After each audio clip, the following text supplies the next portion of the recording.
예수님께서는 성금요일에 십자가에서 죽으셨습니다. 금요일 아침에 골고다 언덕을 오르셨고 오전 9시에 십자가에 못 박히셨습니다.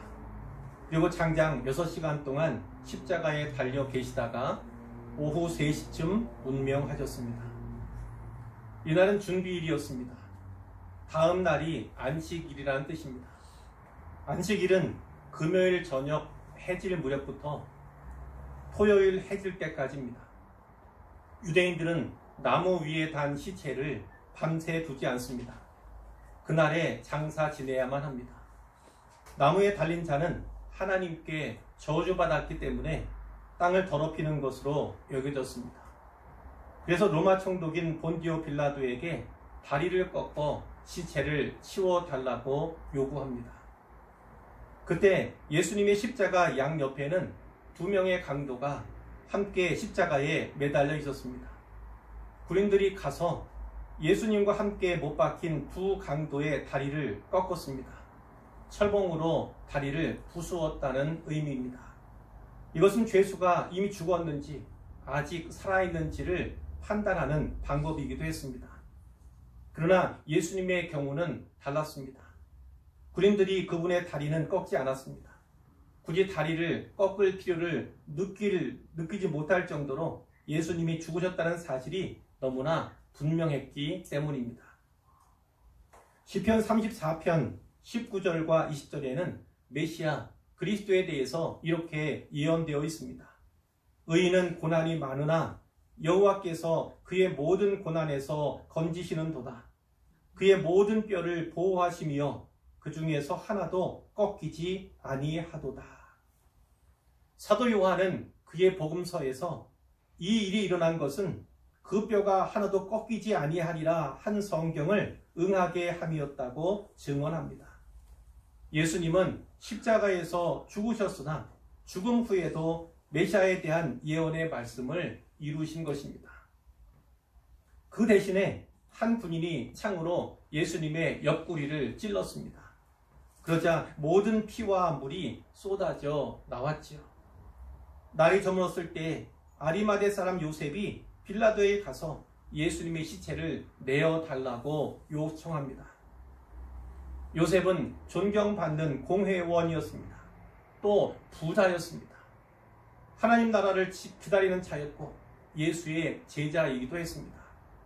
하지만 이때까지는 유대인이 두려워서 제자임을 숨기고 있었어요.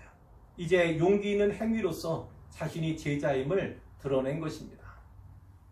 빌라도는 백부장을 불러서 죽은 지가 얼마나 되었는지, 얼마나 오래되었는지 묻습니다. 그렇게 확인한 후에 예수님 시체를 요셉에게 내어주라고 명령을 하지요. 아리마대 사람 요셉은 예수님의 시체를 거두어서 세마포로 잘 쌉니다. 그리고 바위 속에 판 무덤에 시체를 넣어두고 돌을 굴려서 무덤 입구를 막습니다. 이 장사 역시 선지자 이사야의 예언을 이루신 것이죠. 이사야 53장 9절에 그는 강포를 행하지 아니하였고 그의 입에 거짓이 없었으나 그의 무덤이 악인들과 함께 있었으며 그가 죽은 후에 부자와 함께 있었도다 라는 예언의 말씀이 있습니다. 예수님은 죽으신 후에 실제로 부자의 무덤에 장사되심으로써 이 말씀도 성취하셨습니다.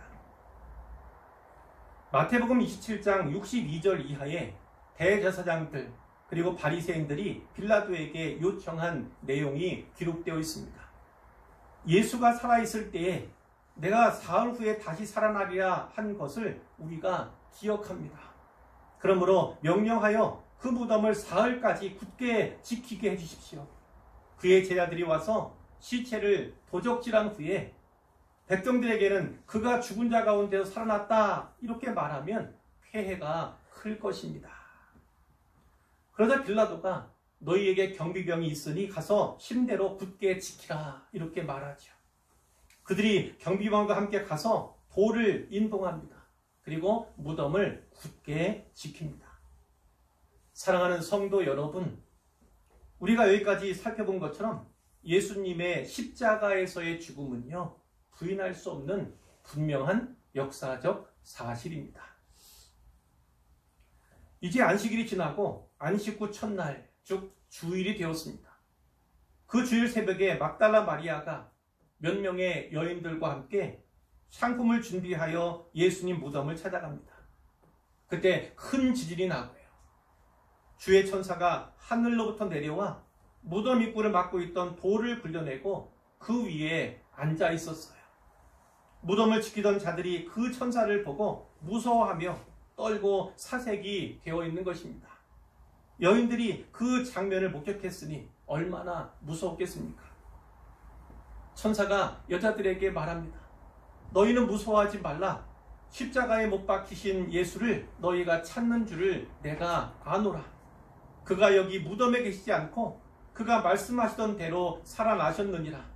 와서 그가 누우셨던 곳을 보라. 또 빨리 가서 그의 제자들에게 이르라. 그가 죽은 자 가운데서 살아나셨고 너희보다 먼저 갈릴리로 가시나니 거기서 너희가 배우리라 하라. 이렇게 천사가 말을 했습니다. 그 여자들이 한편으로는 무섭고 한편으로는 너무 기뻐서 제자들에게 알리려고 빨리 다름질을 하는 겁니다. 가는 길에 예수님께서 그들을 만나주세요. 평안하냐? 이렇게 물으시고요. 무서워하지 말라. 가서 내 형제들에게 갈릴리로 가라 하라. 거기서 나를 보리라. 이렇게 말씀을 하죠. 마리아가 다시 달려갑니다. 슬퍼하며 울고 있는 사람들에게 이 일을 알리죠. 하지만 사도들을 비롯해서 아무도 예수님께서 살아나셨다는 것, 그리고 마리아에게 보이셨다는 것을요, 듣지만 믿지 아니합니다. 그 중에 베드로와 요한 두 제자가 무덤으로 달려가죠. 베드로가 무덤 안에 들어가 보니까요, 시체를 쌌던 세마포가 놓여 있는 거예요. 그리고 머리를 쌌던 수건이 딴 곳에 놓여 있는 겁니다. 그런데 성경은 쌌던 대로 놓여 있었다 이렇게 증언을 하죠. 여기 쌌던 대로 놓여 있다는 게 어떤 의미입니까? 세마포와 수건은요, 그 시신의 몸과 머리를 쌌던 그 모양 그대로였다는 거예요. 처음에 시신을 싸고 그 머리를 쌌던 그 모양 그대로였다는 거예요. 그런데 놀랍게도 그 안에, 세마포 안에, 그 수건 안에 있어야 할 시신은 없었다는 이런 말씀입니다. 두 제자는 이것을 보고 예수님의 부활을 믿게 되었습니다. 이날 저녁 때였어요. 유대인들이 무서워서, 이제 외부의 유대인들이에요. 그들이 무서워서 제자들이 문을 다 걸어 잠그고 모여 있었어요. 이때 부활하신 예수님께서 제자들에게 오셨습니다. 문이 잠겨 있었어요. 문으로 오신 것이 아니라는 것입니다. 너희에게 평강이 있을지어다. 예수님은 이렇게 말씀을 하시고요. 못 박혔던 손과 창에 찔렸던 옆구리를 제자들에게 보여주셨습니다. 이분이 주님이시라는 증거, 이보다 확실한 증거가 어디에 있겠습니까? 주님을 본 제자들은 당연히 매우 기뻐합니다. 그런데 그 자리에 예수님의 제자 가운데 하나인 도마는 없었습니다.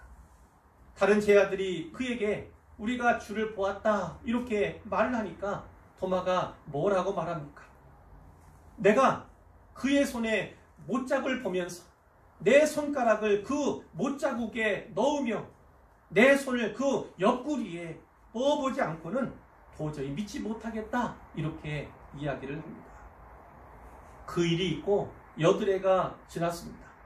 이번에는 도마도 함께 있었어요. 예수님께서 다시 오셔서 도마에게 말씀하십니다. 내 손가락을 이리 내밀어서 내 손을 보아라. 네 손을 내밀어서 내 옆구리에 넣어 보아라.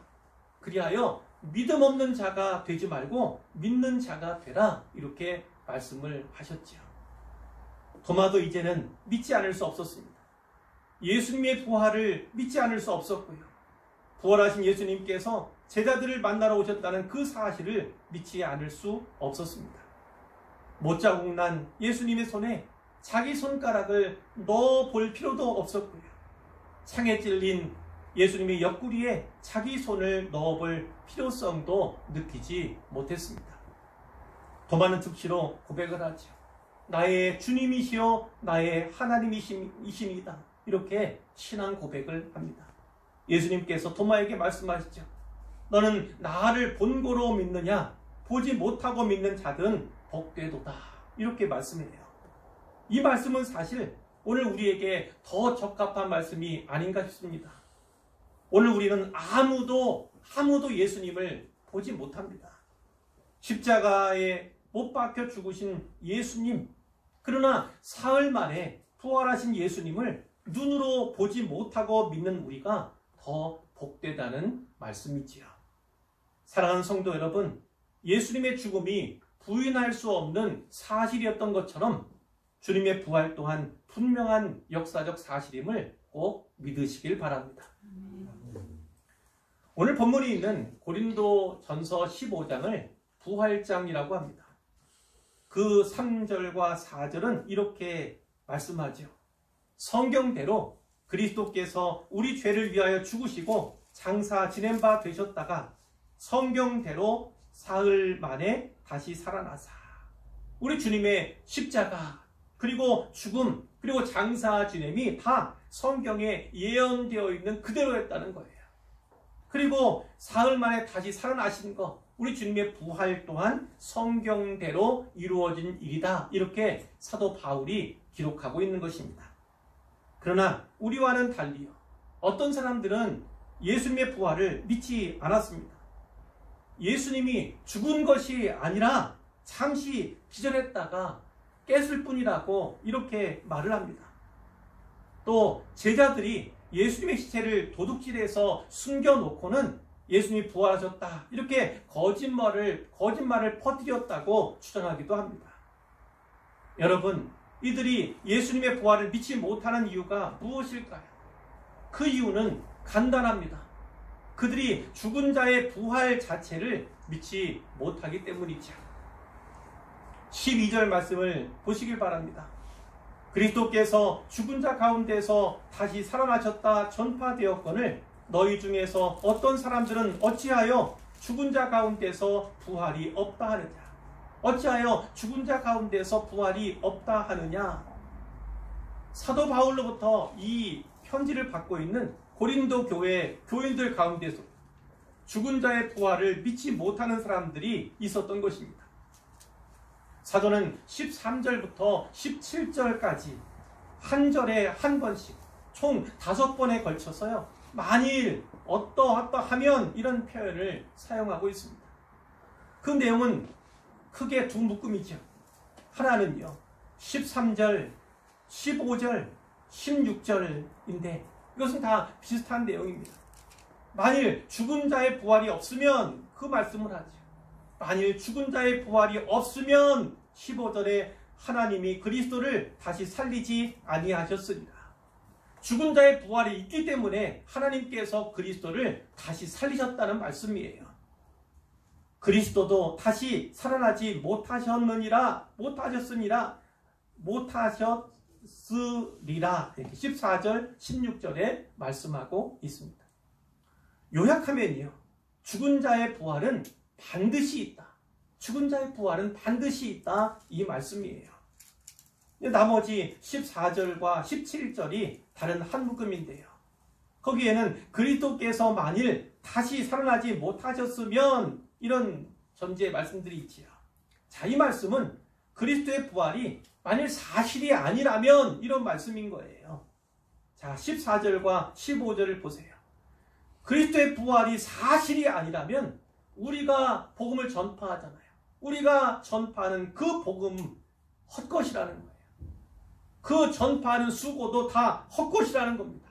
그뿐만 아니라 우리가 믿는 것, 우리의 믿음도 다 헛것이라는 거예요. 우리는 다만 하나님의 거짓 증인으로 발견될 수밖에 없을 것이다, 이렇게 말씀을 하지요. 17절에 다시금 너희의 믿음이 헛되다고 말씀하지요.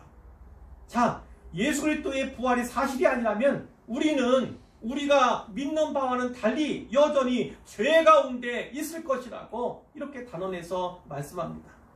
18절에는 어떻습니까? 또한 그리스도 안에서 잠자는 자도 망하였을 것이다.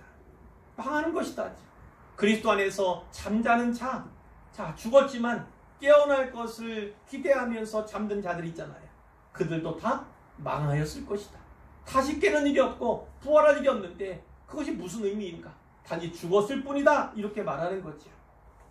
19절에 보십시오. 만일 그리스도 안에서 우리가 바라는 것이 다만 이 세상의 삶뿐이면 모든 사람 가운데서 우리가 더욱 불쌍한 자이리라. 이렇게 말씀합니다.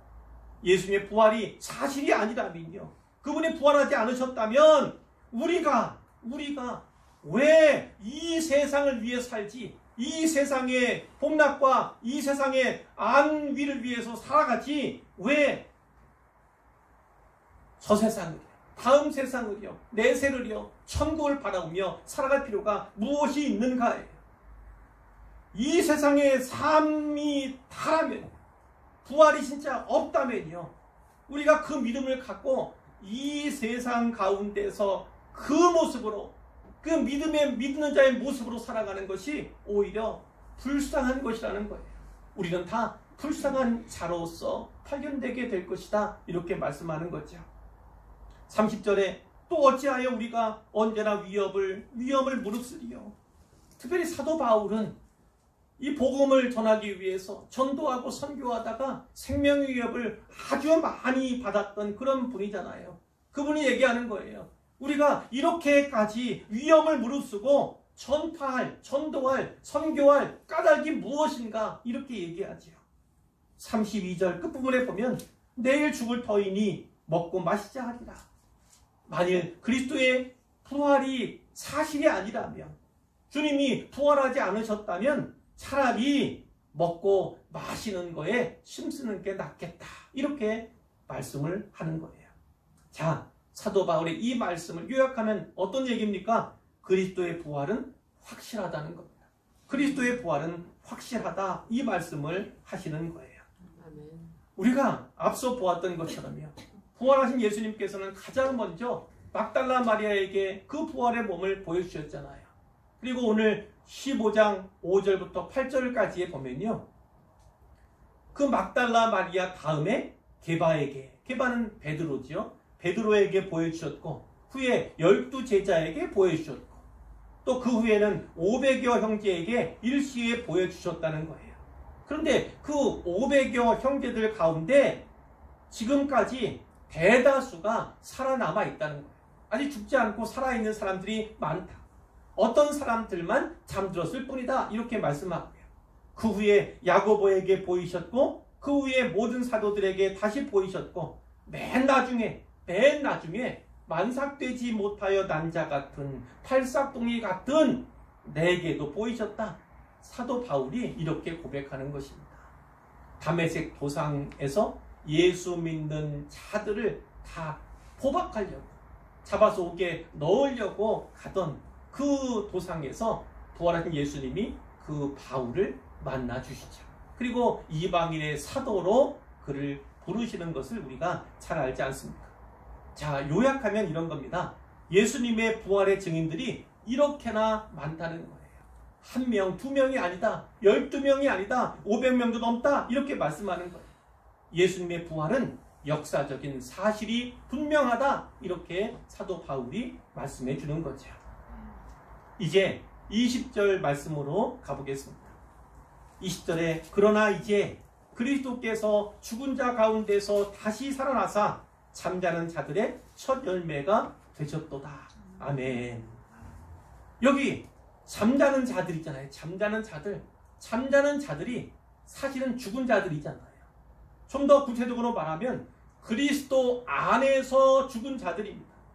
그리스도를 바라보고 또 그리스도를 믿고 그리스도께 소망을 가지며 살아가다가 죽은 자들을 말합니다. 이와 같이 죽은 자들을 잠자는 자들이라고 말하는 것은요, 분명한 전제가 있기 때문이지요. 어떤 전제입니까? 잠들었으니까. 죽은 것이 아니라 잠들었으니까 때가 되면 다시 깨어날 것이라고 하는 그 전제를 말하는 겁니다. 그리스도는요, 이 잠자는 자들의 첫 열매가 되셨다고 말씀하지요. 첫 열매는 맨 처음에 수확한 열매를 가리키지요. 그러므로 첫 열매는요, 모든 수확의 시작 그리고 보증을 의미합니다. 첫 열매가 거두어졌으니까 이제 수확이 시작된 것이다 이 말씀이에요. 첫 열매가 거두어졌으니까 나머지 다른 열매들도 거두어질 것이라는 확실한 보증이 된다는 말씀입니다. 부활도 그와 같습니다. 처음으로 부활하신 그리스도께서 부활의 시작이 되셨어요. 또 그로 말미암아 잠자는 자들과 모든 성도들의 부활의 보증이 되어 주셨다는 말씀입니다. 첫 열매의 원리는 이렇습니다. 21절에 사망이 한 사람으로 말미암았으니 죽은 자의 부활도 한 사람으로 말미암는도다. 이렇게 말씀해요. 자, 앞에 한 사람은 누굽니까? 아담이죠. 첫사람 아담입니다. 뒤에 한 사람은 누굽니까? 그리스도죠. 그것이 22절에 나와 있어요. 아담 안에서 모든 사람이 죽은 것 같이 그리스도 안에서 모든 사람이 삶을 얻으리라 이렇게 분명히 말씀합니다. 아담은 원죄를 범했잖아요. 하나님이 지으신 이 세상에 원죄를 사탄의 유혹을 물리치지 못하고 결국은 선악을 알게 한 나무의 열매를 먹음으로써 이 세상에 원죄를 불러들인 자가 바로 아담 아닙니까? 바로 그 아담으로 말미암아 아담 때문에 모든 사람이 죽게 된 것 같이 그리스도로 말미암아 그리스도 때문에 모든 사람이 삶을 얻으리라고 분명하게 말씀해 주고 있습니다. 45절로 가면요. 기록된 바 첫사람 아담은 생명이 되었다 함과 같이 자, 첫사람 아담은 진짜 인류 역사상 첫 번째 인간을 말하죠. 그 아담은 생명이 되었다는 거죠. 하나님께서 하고 영을 부어주셨어요. 그랬더니 살아났다는 거예요.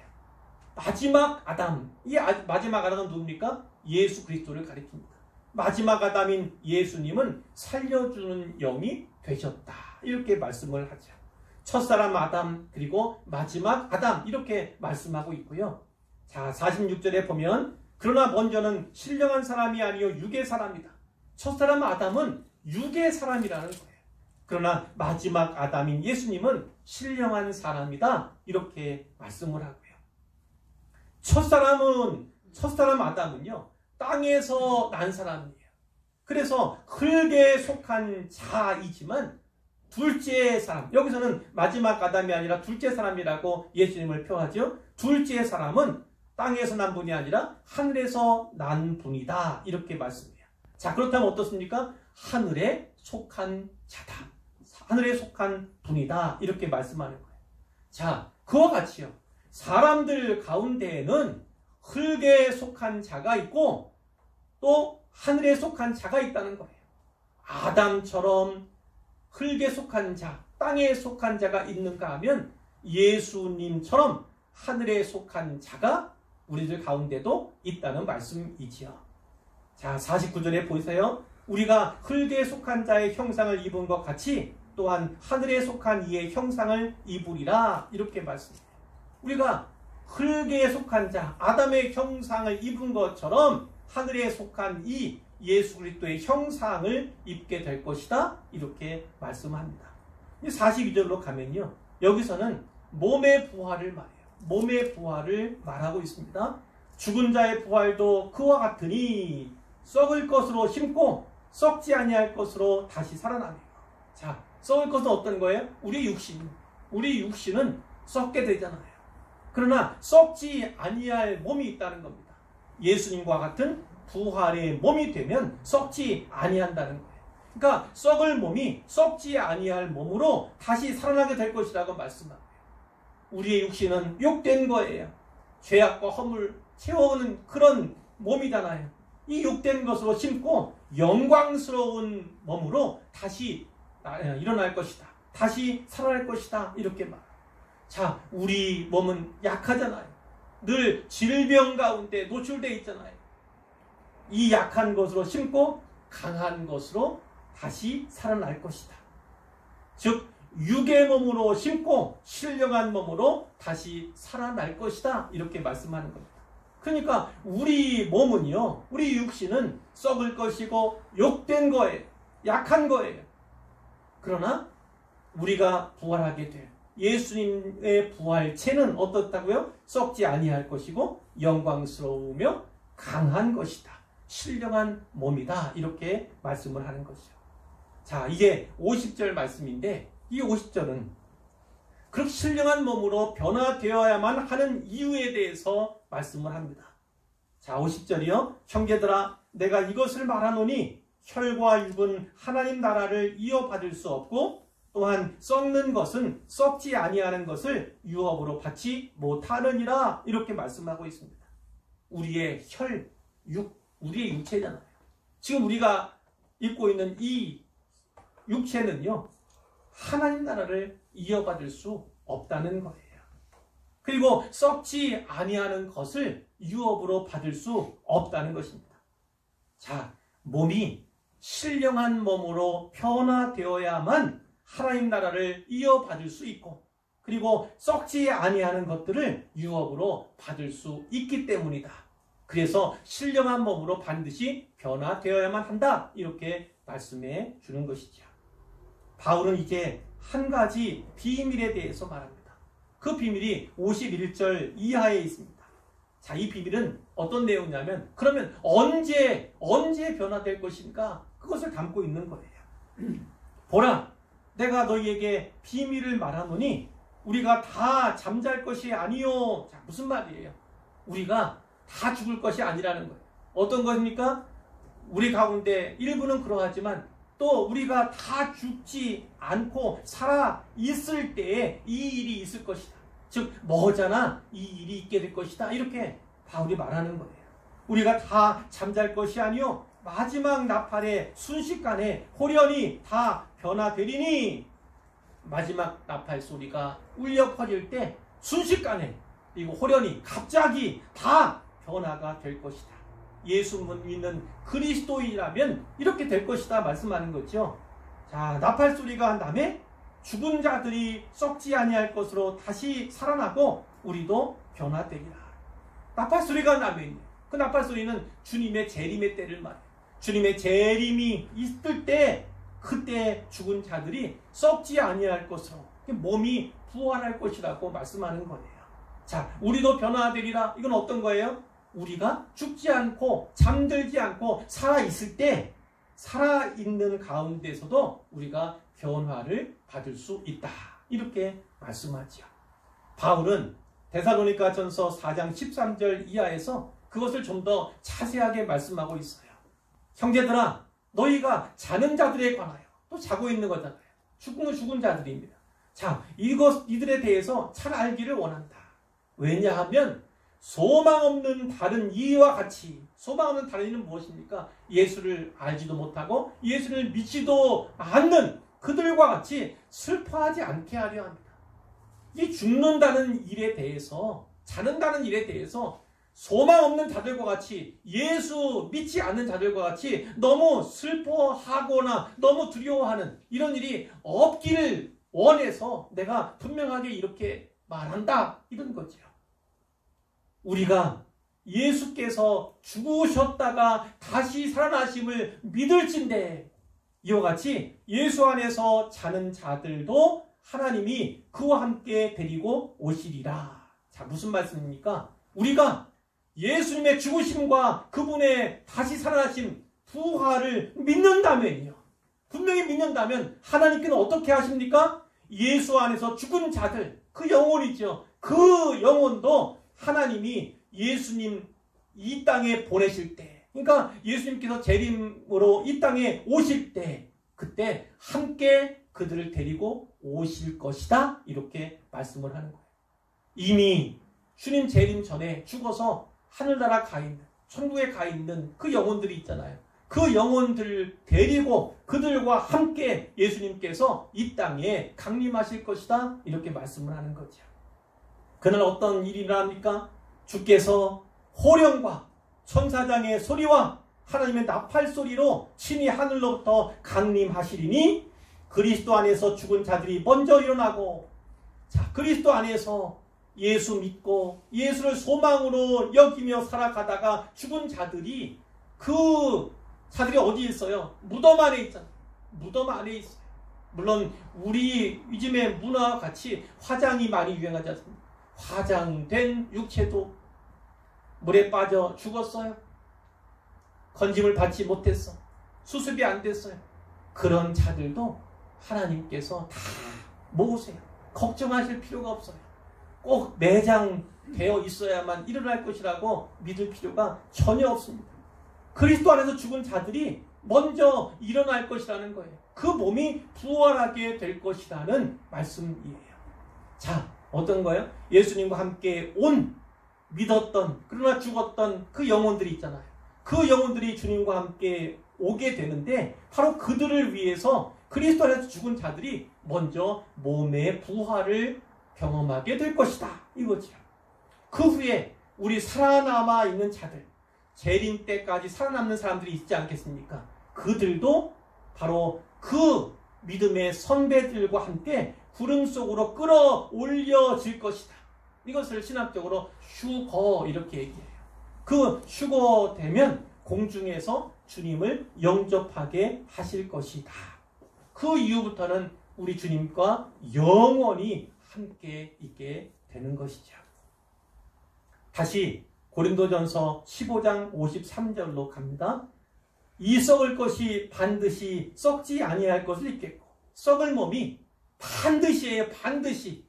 신자라면, 성도라면, 그리스도인이라면 반드시 이 썩을 육신이 썩지 아니할 것을 입는다는 거예요. 이 죽을 몸이요, 죽지 아니할 몸으로 변화가 될 것이라는 말씀이에요. 이와 같이 이 썩을 것이 썩지 아니함을 입고 이 죽을 것이 죽지 아니함을 입을 그때는 어떤 일이랍니까? 사망을 삼키고 이기리라. 사망을 삼키고 이기리라고 기록된 말씀, 이 말씀은 이사야 25장 8절입니다. 이 이사야 25장 8절의 말씀이 이루어지리라 이렇게 말씀하죠. 자, 이사야 25장 8절은 이런 내용이에요. 여호와 하나님께서 구원하실 때 사망을 영원히 멸하실 것이라. 주 여호와께서 모든 얼굴에서 눈물을 씻겨주세요. 그리고 자기 백성의 수치를 온 천하에서 제하시겠다. 이렇게 약속하신 말씀이 거기에 있거든요. 여호와께서 주신 이 약속의 말씀이 바로 그때 이루어질 것이다.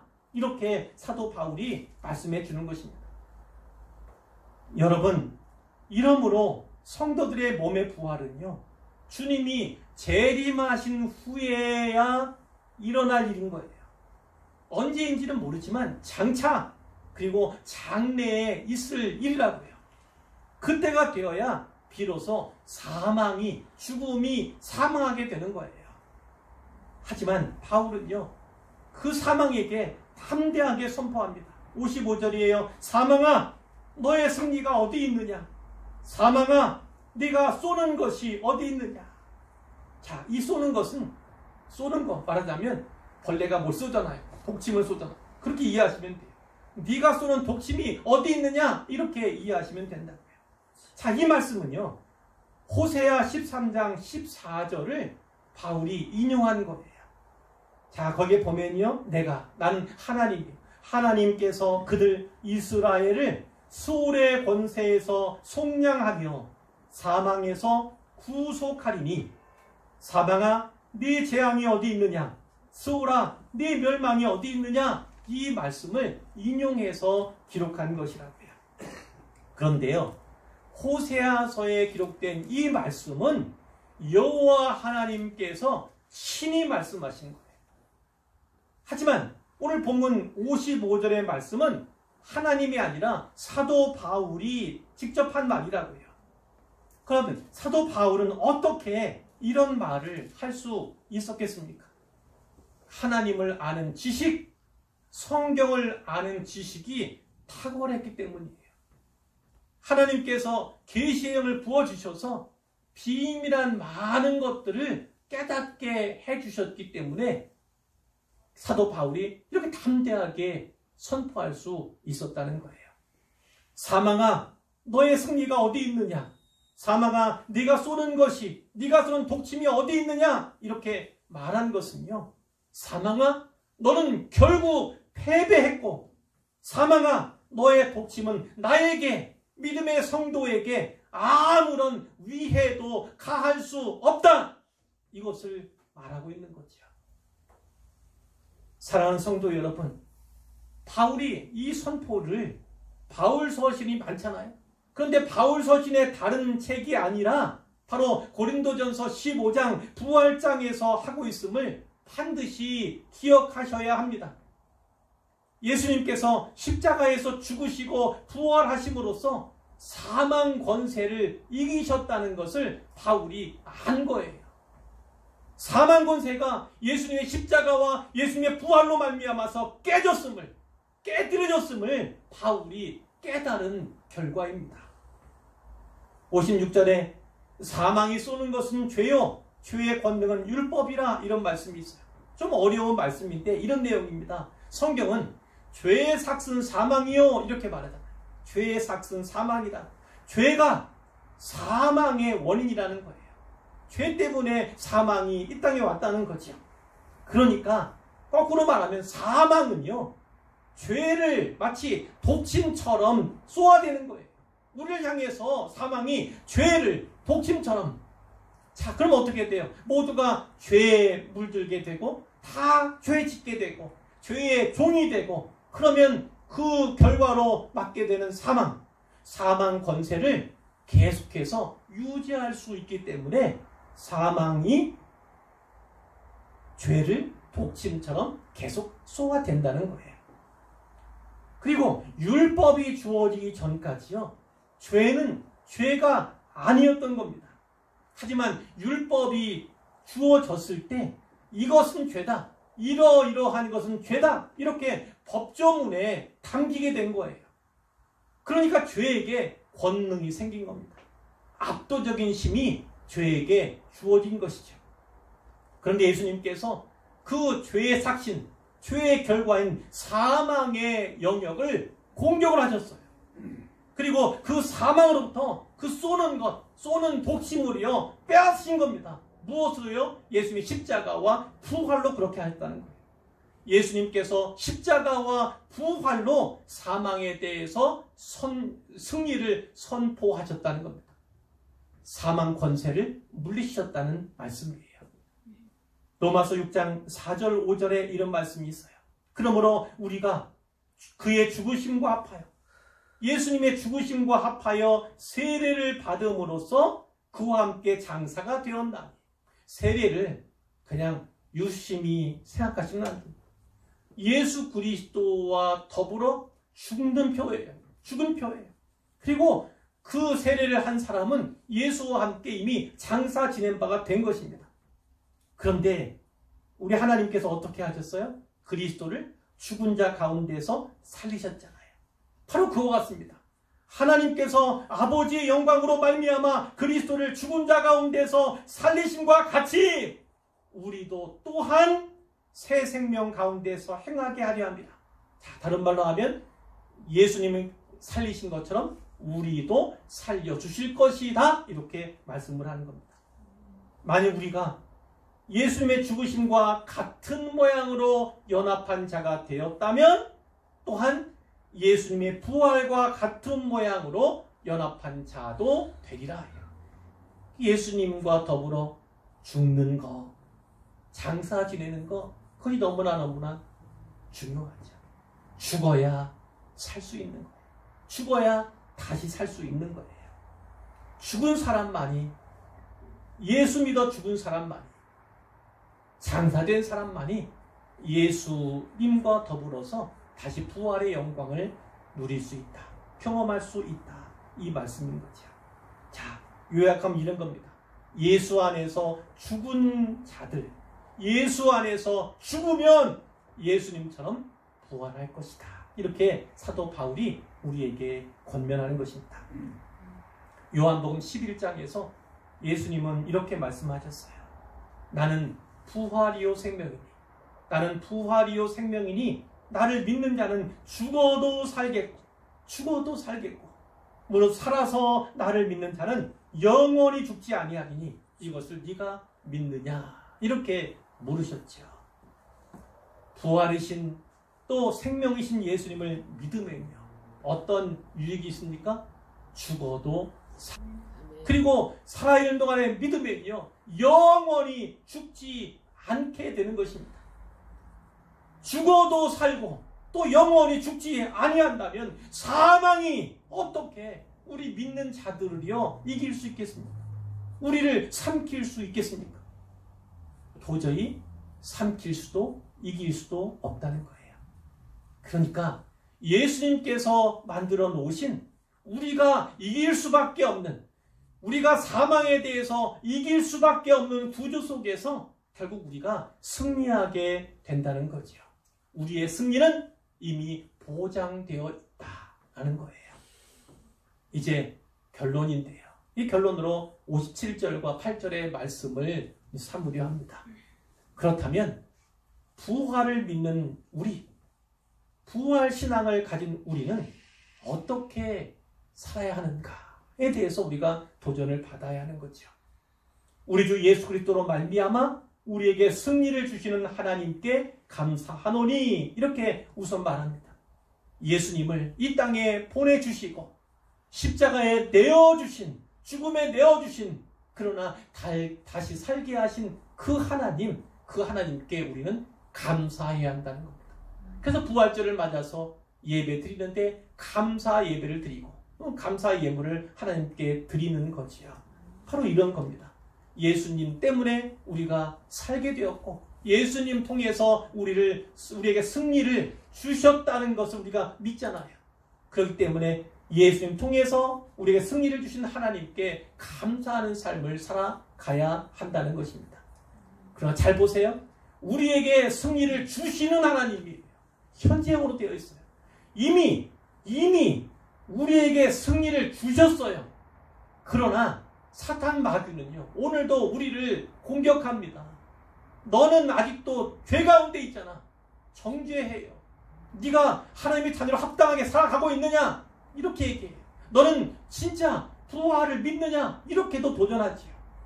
그렇기 때문에 오늘 우리의 삶, 우리에게 주어진 이 시간들 속에서 우리는 늘 사탄에 대해서, 사탄의 도전에 대해서 응전해야 할 필요가 있는 것입니다. 승리는 분명히 보장되었지만 사탄 마귀가 우리를 매번 꿰잖아요. 우리가 하여금 넘어지고 쓰러지고 포기하게 만들고자 하잖아요. 그렇기 때문에 승리를 날마다 해야 합니다. 그 도전에 응전해서 승리하고 또 다른 도전에 응전해서 이기는 일을 반복하고 계속해야 한다는 거예요. 그래야 그 가운데서 우리 주님께서 우리에게 이루신 그 승리, 그것을 경험하면서 누리면서 더욱 감사할 수 있기 때문에 이렇게 말씀하는 거죠. 자, 또 하나는 58절에 있습니다. 그러므로 내 사랑하는 형제들아 견실하며 흔들리지 말라는 거죠. 견실하게 서 있으라는 거예요. 흔들리지 말라는 거예요. 코로나19와 같은 이런 시대 상황, 위험천만한 이 세계적인 이런 시대 상황들이 있잖아요. 이런 가운데서도요 흔들려서는 안 됩니다. 설령 내가 예배당에 올 수 없는 형편이어서 가정에서 예배 드린다 할지라도요 예배당에서 예배 드리는 것과 동일하게 이곳에서 예배를 드리는 것, 주일을 성수하는 것과 동일한 모습으로 그렇게 가정에서 예배 드리고 주일을 성수해 가는 그런 모습이 계속 있어야 한다는 거예요. 그러나 흔들리는 사람들이 그리스도인 가운데도 너무나 많아요.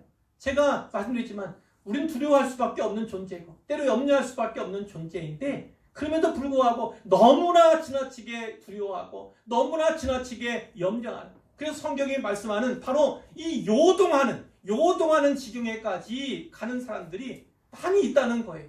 이 시대의 성도들 가운데 그런 이들이 많이 있어요. 사도 바울이 분명히 말씀합니다. 부활을 믿는 우리라면 우리는 이미 이김이 승리가 보장되어 있는데 왜 흔들리느냐 이렇게 말하는 거예요. 견실하며 흔들리지 말라. 자, 마지막에 어떤 말씀이 있습니까? 항상 주의 일에 더욱 힘쓰는 자들이 되라 이렇게 말씀합니다. 항상 힘써야 합니다. 그리고 더욱 힘써야 합니다. 주의 일에 항상 더욱 힘쓰는 자들이 되라고 이렇게 말씀해요. 그렇게 해야 할 이유가 무엇입니까? 이는 너희 수고가 주 안에서 헛되지 않은 줄 알미라. 자, 주의 일에 더욱 항상 힘쓰면 그 수고가 얼마나 크겠어요. 그러나 그 수고는요, 주님 안에서 결코 헛되지 않다는 거예요. 이점 설교에 자주 나오지만 우리 주님께서 기억하신다고, 우리 주님께서 잊지 않으신다고요. 그 일에 대해서, 그 믿음의 행위에 대해서, 주일에 힘쓴 그 수고에 대해서 하나님께서 반드시 갚아주신다고요. 그러나 우리가 했던 것 그 정도가 아니죠. 하나님께서 더 큰 것을 후회되고 누르고 흔들어서 갚아주신다고 우리 주님께서 약속을 하셨어요. 넘치도록 갚아주실 것이라고 분명하게 말씀을 하셨어요. 바로 그렇습니다. 주 안에서 수고는요, 헛된 것이 없어요. 헛된 것이 없어요. 하나님께서 다 기억하셔서 내가 한 일, 또 내 생각과 내 마음 다 아시고요. 내가 한 행위뿐만 아니라 내가 한 수고와 헌신도 하나님이 다 기억하시고 갚아주세요. 상 주시기도 하고, 그리고 위로해 주시기도 하고, 칭찬해 주시기도 하는 것이 우리 하나님께서 우리를 위해서 주실 수 있는 많은 것들의 중에 극히 일부분임을 꼭 믿으시기를 바랍니다. 오늘 부활절인데요, 다시금 이 부활 신앙으로 잘 무장하는 우리가 되었으면 좋겠어요. 인생 살아갈 때에 어려운 일이 왜 없습니까? 고난도 필연적이잖아요. 근데 이런 말 있죠. 까짓거 죽기 아니면 까무러치기지. 죽기 아니면 까무러치기지.